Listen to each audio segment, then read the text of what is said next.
Le championnat du monde de course d'aventure 2015 au Costa Rica n'a pas bien commencé pour l'équipe de Michael Light. Dès le premier jour, ils ont heurté de la boue épaisse, rendant leur kayak impossible à déplacer. Michael, un coureur américain, a pris le risque de pagayer à contre-courant.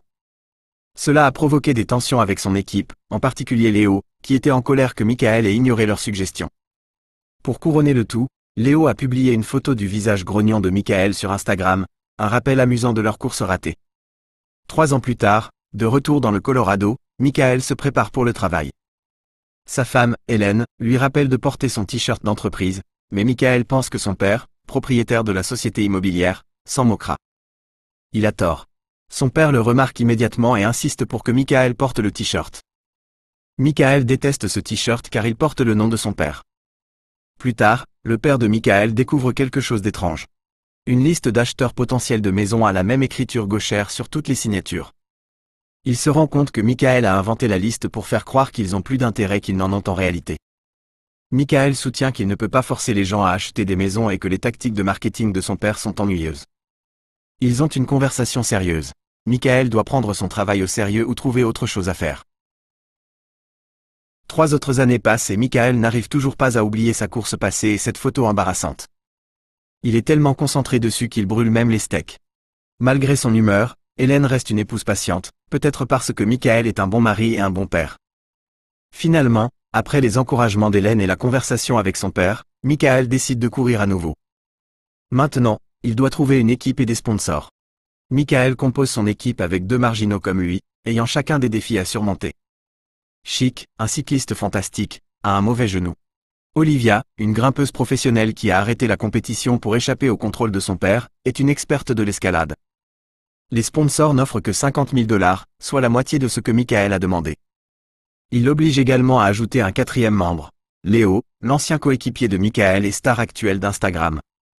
Michael accepte à contre-cœur, même si l'athlétisme de Léo est éclipsé par son impatience et son arrogance. Il s'envole des États-Unis vers la République dominicaine pour une course exténuante de 5 jours dans la jungle. Le 2e jour, Michael rencontre un chien errant boiteux et couvert de cicatrices. C'est loin d'être un chien de cinéma hollywoodien, il fouille les poubelles pour trouver de la nourriture. Leur rencontre mignonne se produit au premier arrêt de repos. Michael remarque le chien qui le regarde et lui offre des boulettes de viande avant de partir. La course leur propose un terrain difficile. Leur premier obstacle est une montée rocheuse et escarpée. Olivia ouvre la voie, et ils la conquièrent ensemble. Plus tard, alors qu'ils cherchent un raccourci guidé par Chic, ils font face à un défi de chariot à câble à travers une forêt dense. Chic et Léo traversent en premier. Olivia se bloque lorsque des étincelles jaillissent de la ligne de câble. Michael utilise leur vélo pour créer un chariot de fortune, aidant Olivia à le rejoindre en toute sécurité. À mi-chemin de la course, au 6e arrêt de repos, l'équipe de Michael est en 6e position. Chic propose une pause plus courte de 35 minutes pour rattraper les équipes de tête. Peu de temps après, Chic trébuche et se foule la cheville. En vérifiant leur équipement, Léo sort son téléphone et commence à filmer. Michael, furieux, attrape le téléphone et le jette dans les buissons. Cela déclenche une dispute. Léo doute de leur chance et critique Michael d'avoir besoin de lui dans l'équipe. Alors que la tension monte, ils entendent des aboiements. C'est le chien blessé. Malgré ses blessures, le chien fidèle a tenu le coup. Il devient plus qu'une mascotte. Lors d'une randonnée nocturne, le chien sauve Léo et l'équipe d'une chute de falaise, et il l'adopte. La course affecte Léo. Déshydraté et étourdi, il vomit. Ils font une pause pour manger et boire. Le chien ne mendie pas, mais les observe calmement pendant qu'il mange, comme un roi inspectant son domaine. Cela inspire Michael à le nommer Arthur le roi, ce que tout le monde approuve. Au 10e point de transition, ils sont surpris d'apprendre qu'ils sont la première équipe à arriver. La déshydratation de Léo est grave et les médecins recommandent une perfusion intraveineuse. Léo refuse, mais Michael le persuade.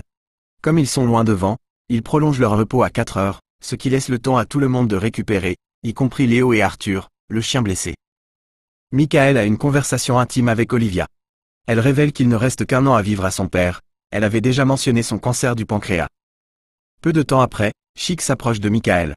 Michael avoue avoir dépensé $25 000 des économies de sa femme lors de leur course ratée il y a 3 ans. Gagner cette fois-ci est crucial pour lui. Chic rit, appelant ça un pari stupide. Plus tard, Léo rejoint l'équipe, l'air fort et en bonne santé. Arthur accompagne Michael jusqu'à la dernière étape, une course en kayak en mer. Obligé de laisser Arthur sur le rivage, Michael est choqué de le voir essayer de leur nager après, risquant sa vie. Ils font demi-tour pour sauver le chien qui se noie, ce qui les retarde et leur fait perdre la course, terminant deuxième. Arthur s'effondre à son arrivée. Un vétérinaire découvre une grave infection parasitaire et recommande de l'euthanasier pour éviter la souffrance. Michael refuse. Il emmène Arthur aux États-Unis, où il reçoit un traitement et est sauvé.